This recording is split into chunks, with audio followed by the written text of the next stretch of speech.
ആ പാത്രം കൊണ്ട് മാറ്റി വെച്ചേ.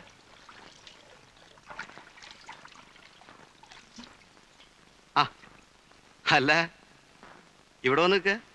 നല്ല പാർട്ടിയാ. വാ മുകളോട്ട് പോവാം. അവിടെ നമ്മുടെ മുറി. എന്തേ? വീട്ടിൽ നിന്ന് ഞാൻ ആദ്യമായിട്ട് അകന്ന് നിൽക്കുന്നത്. അതുകൊണ്ടെന്താ? അല്ല, അവിടെ കൊണ്ടാക്കണോ? അല്ലെങ്കിൽ തന്നെ എനിക്ക് അങ്ങോട്ട് വരാൻ പേടിയാ. ഞാൻ വലിയ മഹാകവിയാണെന്ന് ധരിച്ചു വെച്ചിരിക്കുക തന്റെ ചേട്ടൻ, നടൻ.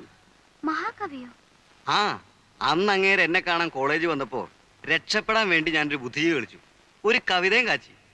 അല്ലെങ്കിൽ റോട്ടി വെച്ച അന്ന് ഞാൻ തല്ലുകൊണ്ടേനെ. ഇന്ന് കല്യാണ തിരക്കിനിടയ്ക്ക് എന്നോട് പറയാ അവരുടെ അടുത്ത നാടകത്തിനൊരു പാട്ട് എഴുതി കൊടുക്കാൻ. എന്നോട് നീ ഇവിടെ ഒന്ന് നിൽക്കണോ? അപ്പുറത്തോട്ട് ചെല്ലേ, അവിടെ 100 കൂട്ടം പണിയുണ്ട്. മോളെ, ഇവര് പുറപ്പെടുക അത്രേ. കേട്ടോ ശാരദേ, ഈ കുട്ടിയ എന്റെ മരുമകളായിട്ട് വരാൻ പോകുന്നു പറഞ്ഞപ്പോ പലരും ചോദിച്ചു, എന്താ ഭഗീരഥമേ നിങ്ങൾക്ക് വേറെ ഒരു ബന്ധവും കിട്ടിയില്ലെന്ന്. കാര്യം സ്വത്ത് കുറച്ച് കുറവായിരിക്കും. ആയിക്കോട്ടെ, അവന്റെ ഇഷ്ടമല്ലേ ഞാൻ നോക്കേണ്ടത്. ആഭരണങ്ങളില്ലെന്നോ ഒരു ഡ്രൈവറുടെ മോളാണെന്നോ ഇതൊന്നും ഞാൻ നോക്കിയില്ല. ജഡ്ജി ശിവദാസ മേനോന്റെ മോള് മാലതിയുടെ ആലോചന വന്നതാ. അവരാണെങ്കിൽ നമ്മുടെ തരാതരക്കാരാ. പക്ഷെ ഞാൻ പറഞ്ഞു പറ്റില്ലെന്ന്. പാവപ്പെട്ട വീട്ടിലെ കുട്ടിയാകുമ്പോ ഒന്നുമില്ലെങ്കിലും അടുക്കള പണിയെങ്കിലും അറിയാലോ. വാ വരട്ടെ വരട്ടെ.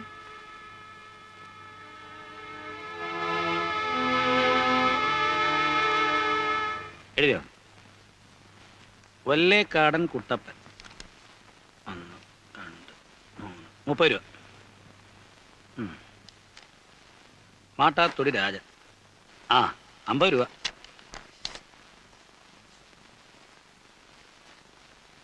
കുന്നുംപുറത്ത് കൃഷ്ണൻകുട്ടി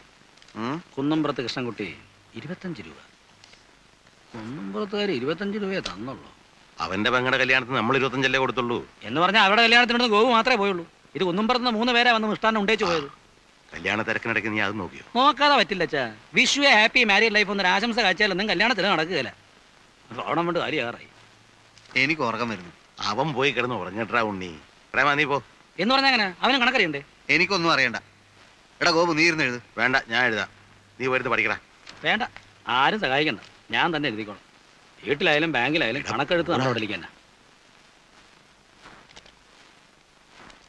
ഒന്നുമില്ലേ?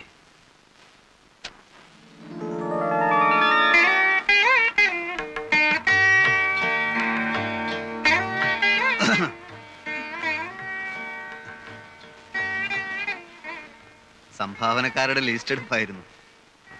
പണത്തിന്റെ കണക്ക് തലേ കയറിയ മനുഷ്യന്റെ വിവേകം നശിക്കും. ഉണ്ണിയേട്ടന്റെ കണ്ണില് ലോകം മൊത്തം ഒരു ബാങ്കാ, വേൾഡ് ബാങ്ക്. വല്ല നാടകത്തിലോ മറ്റോ ആയിരുന്നെങ്കിൽ ഇതുപോലൊരു രംഗത്ത് എടോ നിഷ്ഠുര കാപാലിക, ഇന്നെന്റെ ആദ്യ രാത്രിയാണ്, തന്റെ പണക്കണക്ക് പോയി തൊലയട്ടെ എന്നൊരു ഡയലോഗ് കാച്ചാമായിരുന്നു. പഴങ്ങളുടെ തട്ടവിടെ? ആപ്പിളും ഓറഞ്ചും ഒക്കെ അങ്ങനെയാണല്ലോ രീതി. പിന്നെ ഒരു ഗ്ലാസ് പാല്. സിനിമയിലൊക്കെ ആദ്യ രാത്രി തുടങ്ങി കണ്ടിട്ടുള്ളത് ഇതൊക്കെ നല്ലോണം ഭക്ഷിച്ചോണ്ടാ. പാലുണ്ടായിരുന്നു, തണുത്തു തുടങ്ങിയപ്പോ ഞാൻ കുടിച്ചു. ഓ, അപ്പൊ ദൈവത്തിനുള്ളത് പൂജാരി വിഴുങ്ങി. കുഴപ്പമില്ല, തൽക്കാലം ദൈവം ശപിക്കുന്നില്ല. മാത്രമല്ല വരം വല്ലവും വേണേ ചോദിക്കുകയും ആവാം. ഒടുവിൽ പറഞ്ഞത് കാര്യമായിട്ടാ. ഇഷ്ടാനിഷ്ടങ്ങളൊക്കെ ഇന്ദുവിന് തുറന്നു പറയാം. എന്നാ പറയട്ടെ? തീർച്ചയായും. നാടകത്തിൽ അഭിനയിക്കുന്ന എനിക്ക് ഇഷ്ടമല്ല. ഞാനോ?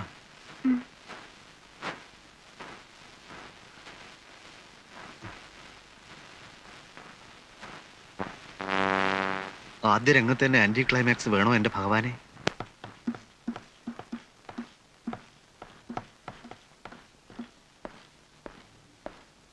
അമ്മേ, ഞങ്ങളൊരു സിനിമയ്ക്ക് പോവാ. സിനിമയ്ക്ക്? സിനിമയ്ക്കോ? ഇന്നെന്താ ആഴ്ച? ഞായറാഴ്ച. എടാ, ഞായറാഴ്ച ആരെങ്കിലും സിനിമയ്ക്ക് പോവോ? ഞായറാഴ്ച സിനിമയ്ക്ക് മുടക്കൊന്നുമില്ലല്ലോ. അതല്ല മോളെ, ഭയങ്കര തിരക്കായിരിക്കും. ആ തിരക്കിനിടയിൽ ക്യൂ നിൽക്കാനും ടിക്കറ്റ് എടുക്കാനും എന്റെ മരുമകള് ബുദ്ധിമുട്ടുന്നത് എനിക്ക് സഹിക്കില്ല. നിങ്ങൾ നാളെ പോയിക്കോ, വേണമെങ്കിൽ അമ്മയും വരാം. എന്നാ പിന്നെ നമുക്ക് നാളെ പോവാം. ആ, നാളെ ഉച്ച കഴിഞ്ഞ് മാറ്റിക്ക് 3 ടിക്കറ്റ് ബുക്ക് ചെയ്യും. ചെല്ലേ. ജ്ഞാനത്തിൽ ആയവർ തൻ ഗുണത്തിൽ മറഞ്ഞ ഈ ശക്തിയെ അങ്ങ് കണ്ടാൽ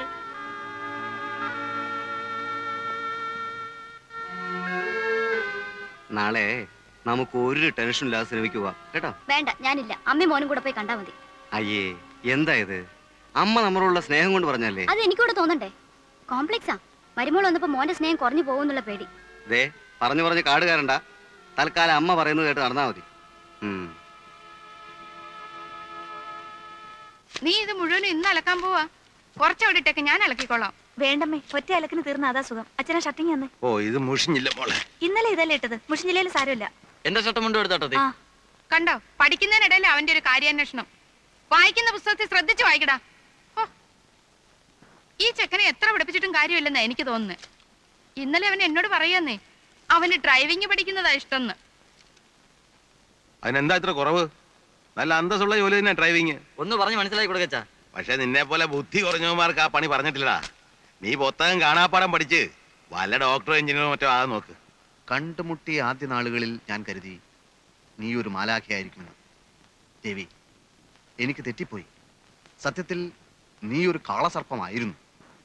കണ്ടുമുട്ടിയ ആദ്യ നാളുകളിൽ ചേച്ചി പറഞ്ഞത് കേട്ടോ, നമ്മളോട് പുറത്തൊക്കെ ഒന്ന് പോയി വരാൻ. വല്ല സിനിമയ്ക്കോ മറ്റോ. അതൊന്നും വേണ്ട. കണ്ടുമുട്ടിയ ആദ്യ നാളുകളിൽ ഞാൻ എന്തേ? കരുതി അത് ഇവിടെ ഇപ്പോ നല്ല സിനിമയൊന്നും ഓടുന്നില്ല. നല്ലതോ ചീത്തയൊന്ന് കണ്ടാലല്ലേ പറയാൻ പറ്റൂ. ഇപ്പോ ഇവിടെ ഓടിക്കൊണ്ടിരിക്കുന്ന പടങ്ങളുടെ അഭിപ്രായം അറിഞ്ഞുകൊണ്ട് പറഞ്ഞാ ഞാൻ കണ്ടുമുട്ടിയ ആദ്യ. എനിക്ക് ചീത്ത പടം കണ്ടാ മതി. അങ്ങനെ ഇപ്പൊ കാണണ്ട. കൂടെ കൊണ്ടുപോകാൻ ഇഷ്ടമല്ലെന്ന് പറഞ്ഞാ മതി. അതല്ല, സത്യം പറയാലോ, നമ്മൾ ഒന്നിച്ച് പകൽ വെളിച്ചത്തിൽ നടന്നാല് അതെന്റെ ഇമേജിന് സ്വല്പം മോശമാണ്. എന്ന് വെച്ചാൽ എന്റെ ലേഡീസ് ഓഡിയൻസ് അപ്സെറ്റ് ആവും. മോഹൻലാൽ പെണ്ണ് കെട്ടാൻ പോകുന്ന വിവരം അറിഞ്ഞ് അയാളുടെ എത്ര ലേഡീസ് ഫാൻസാ നിരാശപ്പെടുന്നതെന്ന് അറിയുമോ നിനക്ക്? കെട്ടാത്ത നടന്മാരെ ആ ലേഡീസിന് ഇഷ്ടം. ലേഡീസിന് മാത്രമല്ല, എല്ലാവർക്കും. പിന്നെന്തിനാ കിട്ടിയത്? അല്ലെങ്കിൽ നിങ്ങൾ മോഹൻലാലും മമ്മൂട്ടിയൊന്നല്ലല്ലോ. ഇപ്പോഴല്ല, നാളെ ചിലപ്പോ ആയിക്കൂടൊന്നില്ലല്ലോ. വടകരയില് ഞങ്ങളുടെ നാടകം കാണാൻ വന്ന സിനിമാ പ്രൊഡ്യൂസർ എന്നെ കനത്ത രീതിയിലൊന്ന് നോട്ടോട്ടിരിക്കുകയാണ്. തമാശയല്ല, ഒരു മഹാൻ പറഞ്ഞത് എന്താണെന്നറിയോ? ഒരു യഥാർത്ഥ കലാകാരന്റെ അമ്മ അവരുടെ 70-ാം വയസ്സിലും ചെരുപ്പില്ലാതെ നടക്കും. അവന്റെ ഭാര്യ പട്ടിണി കിടന്ന് നരകിക്കും.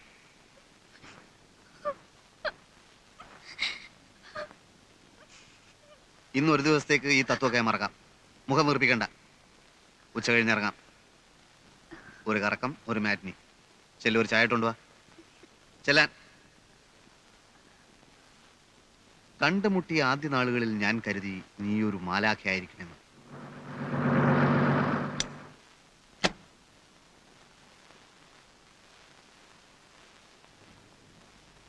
ആവൂ, ഞങ്ങൾ സംശയിച്ചിരിക്കായിരുന്നു.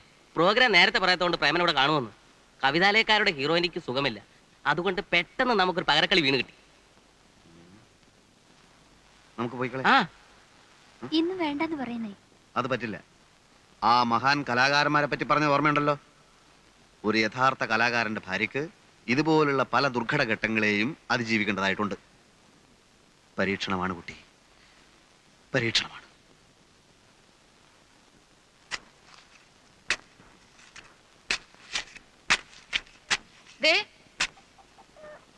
ഇങ്ങോട്ട് വന്നേ. പറഞ്ഞോ. ഇങ്ങോട്ട് വരുന്നേ. നമ്മുടെ ആശ ദൈവം കേട്ടു എന്നാ തോന്നുന്നേ. നമ്മുടെ ഏതാശ? ഗീതയ്ക്ക് വിശേഷം ഉണ്ടോന്നൊരു സംശയം. ആ, നിന്നോട് പറഞ്ഞോ? 2-3 ദിവസം മുമ്പ് ഒരു സൂചന തന്നിരുന്നു.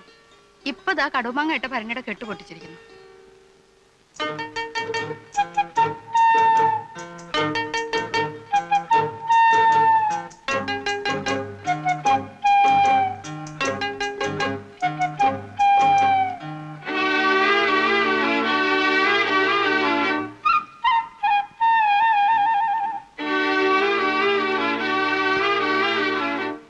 നവംബറില അല്ല, സുഖപ്രസവമാണെ കുഴപ്പമില്ലായിരുന്നു.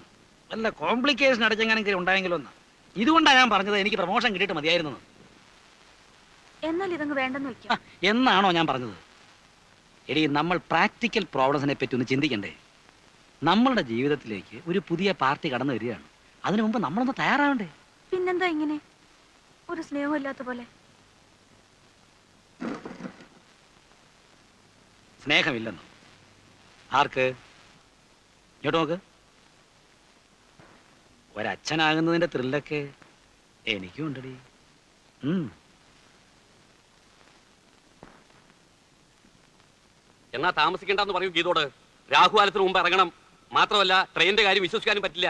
ചിലപ്പോ നേരത്തെ വരും, അല്ലെങ്കിൽ എത്ര കാത്തിരുന്നാലും വരൂല്ല. പ്രസവത്തിനാണെങ്കിലും അവളോട് ഇന്ന് പോകാന്ന് പറയുമ്പോ മനസ്സിന് വല്ലാത്ത വിഷമം. മാത്രമല്ല ദൂരവും കൂടുതലല്ലേ. ഇന്നത്തെ കാലത്ത് ദൂരെ ഒരു പ്രശ്നമാണോ ഹേ? നിങ്ങൾക്ക് അവളെ കാണണം തോന്നുമ്പോ എപ്പോ വേണമെങ്കിലും വരാലോ അങ്ങോട്ട്. അതല്ല ഞാൻ ആലോചിക്കുന്നേ. പ്രസവം ഇവിടെ ആക്കിയാലെന്താ? അവിടെ ഗീതയുടെ കാര്യത്തിൽ കുറവൊന്നും ഉണ്ടാവില്ലെന്നറിയാം.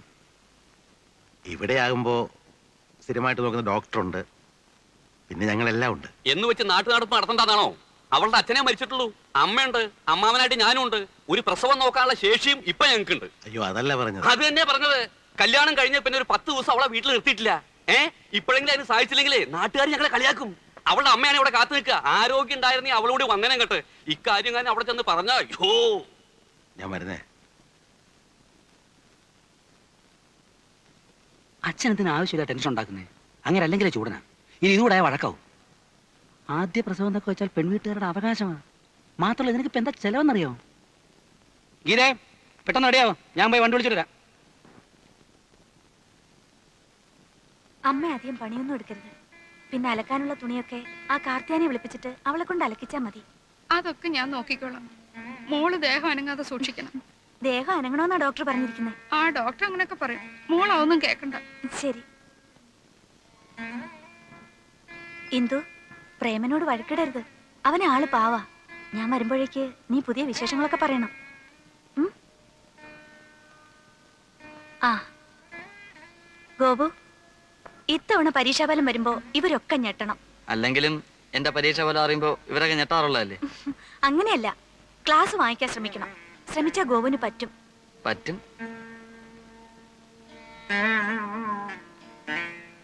അച്ഛാ, മഞ്ഞത്തൊന്നും ഇറങ്ങി നടക്കരുത്. പിന്നെ സ്വാമിമുറിയിൽ രാസനാഥ് പൊടി വാങ്ങി വെച്ചിട്ടുണ്ട്. കുളി കഴിഞ്ഞാൽ ഉടനെ അത് തലേ തിരുമണം. മൂക്കിലൊഴിക്കുന്ന തുള്ളിമരുന്നിന്റെ കാര്യം ഞാൻ ഇന്ദുവിനോട് പറഞ്ഞിട്ടുണ്ട്. ഇന്ദു, ആ മരുന്നിന്റെ കാര്യം മറക്കല്ലേ. മോള് സമയമാകുന്നതിന് മുമ്പ് തന്നെ നഴ്സിംഗ് ഹോമിൽ അഡ്മിറ്റ് ആകണം. വേദന തോന്നുമ്പോൾ കൊണ്ടുപോകാൻ പെട്ടെന്ന് ആരും ഉണ്ടായെന്ന് വരില്ല.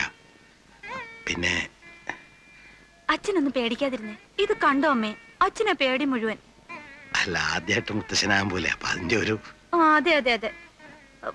വേറെ പിന്നെ അമ്മേ, വടക്കേലെ കാർത്തൂന് ഇന്നലത്തെ നെയ്യിന്റെ കാശ് കൊടുത്തില്ല, അത് കൊടുക്കണം. പിന്നെ നമ്മുടെ മുളയടിക്ക് ദിവസം വെള്ളം ഒഴിക്കണം. അതൊക്കെ അമ്മ നോക്കിക്കോളാം. വണ്ടി വന്നു, ഒന്ന് വേഗം ഇറങ്ങാ. ഒരു ടാക്സി വിളിക്കായിരുന്നില്ലേ മോനെ? ടാക്സി പോയാലും ഓട്ടോറിക്ഷ പോയാലും സ്റ്റേഷനിൽ എത്തിക്കുള്ളൂ. ടാക്സി ആകുമ്പോൾ 25 രൂപ, ഇതാവുമ്പോൾ 10 രൂപ നിൽക്കും. ബാബാ, 2 രൂപ കൂടുതൽ തരാന്ന് പറഞ്ഞു. തരത്തില്ലെന്ന് ഞാനും പറഞ്ഞിട്ടുണ്ട്. സൂക്ഷിച്ചാൽ കയറ, സാരി ഒന്നും കുത്തിക്കരുത്. അപ്പൊ പൈസയുടെ കാര്യോ? ആള് കയറട്ടോ. ഒരു ഓട്ടോ കൂടെ വേണ്ടി വരൂ. എന്തിന്? ഇനിയും കയറില്ല, 7 എണ്ണം വേണമെങ്കിൽ.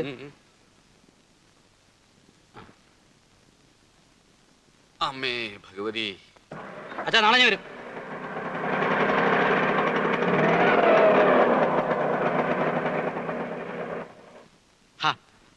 രമേ, ഇതൊക്കെ എല്ലാ കുടുംബങ്ങളും ഉണ്ടാകുന്നതല്ലേ?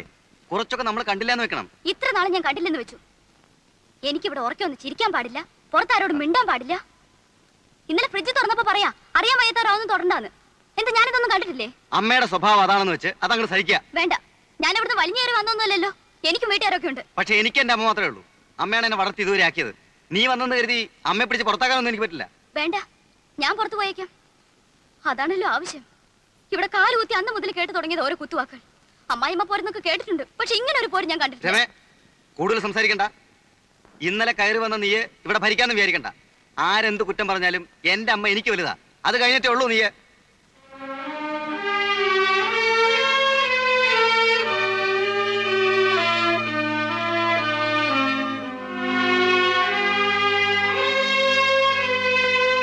രാജാവ് പറഞ്ഞു, ധർമ്മിഷ്ഠൻ മുനിരാജാവിനാൽ ശപിക്കപ്പെട്ടതെന്തിന്?